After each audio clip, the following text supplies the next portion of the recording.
விடியா ஆட்சியில் தமிழகம் என்பது போதைப் பொருட்கள் விற்பனை செய்யும் கூடாரமாகவே மாறியுள்ளது.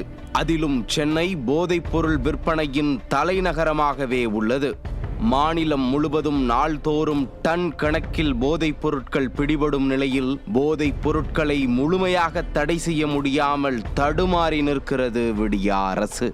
மருத்துவர் சீட்டு இல்லாமல் தூக்க மாத்திரைகளையே கொடுக்கக்கூடாது என்னும் விதிகள் இருந்தபோதும் இன்று போதை மாத்திரைகளே மருந்து கடைகளில் கிடைப்பதாக கூறப்படுகிறது. அது மட்டுமின்றி ஆந்திரா, தெலுங்கானா மாநிலங்களில் இருந்தும் இந்த போதை மாத்திரைகள் தமிழகத்திற்கு கடத்தி வரப்பட்டு சிறுவர்கள், இளைஞர்கள் என அனைத்து தரப்பினரும் பயன்படுத்துவதோடு போதை மாத்திரைகளை விற்பனை செய்தால் சொகுசு வாழ்க்கை வாழலாம் என அவர்களை மூளைச்சலவை செய்து விற்பனையில் ஈடுபடுத்துவதாகவும் புகார்கள் கூறப்படுகிறது. இப்படி போதை மாத்திரைகளை பயன்படுத்தியதால் சென்னை புளியந்தோப்பைச் சேர்ந்த மாணவன் ஆகாஷ், சூளை பகுதியைச் சேர்ந்த கல்லூரி மாணவன் ராகுல் உயிரிழந்ததோடு KK நகரைச் சேர்ந்த கல்லூரி மாணவன் மருத்துவமனையில் கவலைக்கிடமான நிலையில் அனுமதிக்கப்பட்டிருக்கிறார்.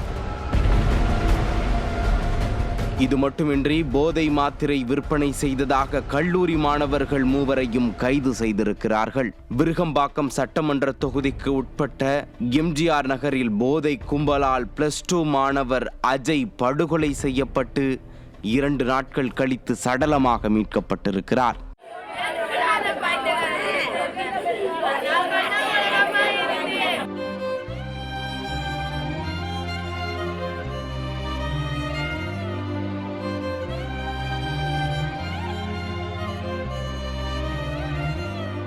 MGR நகர் போதை மாஃபியாக்களின் பிடியில் உள்ளதாக அப்பகுதியைச் சேர்ந்தவர்கள் அலறுகிறார்கள்.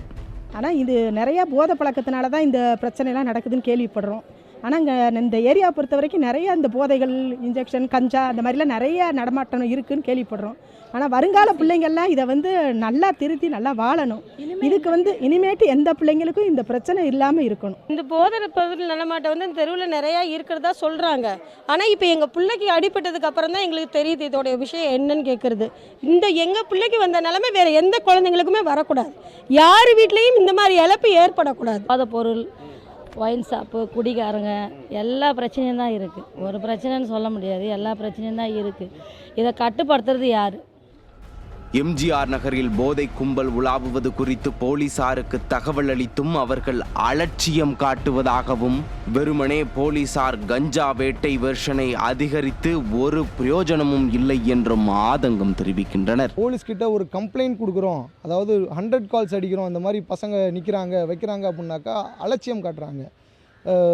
ஒவ்வொரு தெருக்களுக்குள்ளேயும் கேங்காக பசங்க நிற்கிறாங்க. இங்கே இருக்கக்கூடிய காவல்துறை ரொம்ப அலட்சியமாக இருக்குது அப்படின்றது தான் இந்த மாதிரியான சம்பவங்கள் மக்களுக்கு காட்டுது. போதையை அதிகரிக்கிறதுக்கான வேலை தான் நடக்குதே ஒழிய அதை தடுத்து நிப்பாட்டுறதுக்கு இல்லை அதை படிப்படியாக குறைக்கிறதுக்கான வேலைகள் இங்கே நடக்கலை அப்படின்றது தான் இன்றைக்கி சென்னை நகரங்களில் இது போல் எண்ணற்ற பிரச்சனைகள் நடந்துருக்கு. MGR நகரில் ஏழை கூலி தொழிலாளர்களின் பிள்ளைகள் 40ற்கும் மேற்பட்டோர் மூலம் போதை மாத்திரை விற்பனை செய்யப்படுவதாகவும், இதில் ஏற்பட்ட தகராறில்தான் அஜய் கொல்லப்பட்டதாகவும் கூறப்படுகிறது. MGR நகர் காவல் நிலையத்திற்கு உட்பட்ட உதவி ஆணையர் முதல் 2ஆம் நிலை காவலர்கள் வரை போதை மாத்திரை மாஃபியாக்களிடம் லட்சக்கணக்கான ரூபாய் லஞ்சம் பெற்றுக்கொண்டு விற்பனைக்கு உறுதுணையாக இருப்பதாகவும் பொதுமக்கள் குற்றம் சாட்டியுள்ளனர். இளைஞர்கள், சிறார்கள் என அனைவரும் போதைக்கு அடிமையாக இருப்பதை தான் இந்த விடியா திமுக அரசு விரும்புவதாகவும் பொதுமக்கள் அதிருப்தி தெரிவித்துள்ளனர். நியூஸ் ஜே செய்திகளுக்காக ஒளிப்பதிவாளர் சுபாஷுடன் செய்தியாளர் ராம்குமார்.